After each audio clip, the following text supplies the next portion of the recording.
Senator Tom Cotton, good morning to you, sir.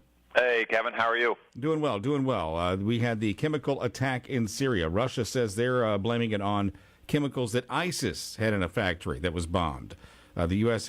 Feels otherwise. Kevin, who are you going to believe? Vladimir Putin, United States intelligence community. This is the kind of thing that Russia has done for decades, both during the Cold War and ever since. These were chemical attacks by the Assad regime against their own people and one of the main holdouts fighting against the regime. And it's the exact kind of thing that we saw 4 years ago on Barack Obama's watch when he refused to enforce his own red line.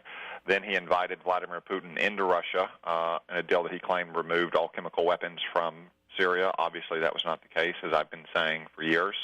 And it's this kind of imagery that reminds us why we cannot be safe in the United States as long as Bashar al-Assad continues to wage this civil war against his own people, because the images of those children suffering under a chemical gas attack is exactly what allows the Islamic State to portray themselves as a defender of those Sunni Arabs, and therefore continue to recruit more people to their organization and then try to launch attacks against the United States. Senator, the UN holding a meeting, an emergency meeting about this attack, the White House and others in the administration obviously denouncing this. What action should the U.S. take?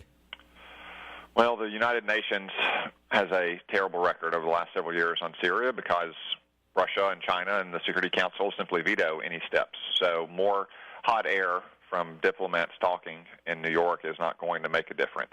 I think ultimately our policy in Syria has to be what Barack Obama stated but never followed through on, which is Assad must go. 2 years ago, my wife and I sat in a refugee camp in northern Jordan talking to several young Syrian families, and one of the young fathers there with a child about the age of my child now who was playing with a medicine bottle with a rock in it as both a rattle and a chew toy said, "Mr. Senator, 10 million Syrians don't want to come to the United States. They want one Syrian to leave, and they want to go back to their farms and their homes. And that Syrian is Bashar al-Assad.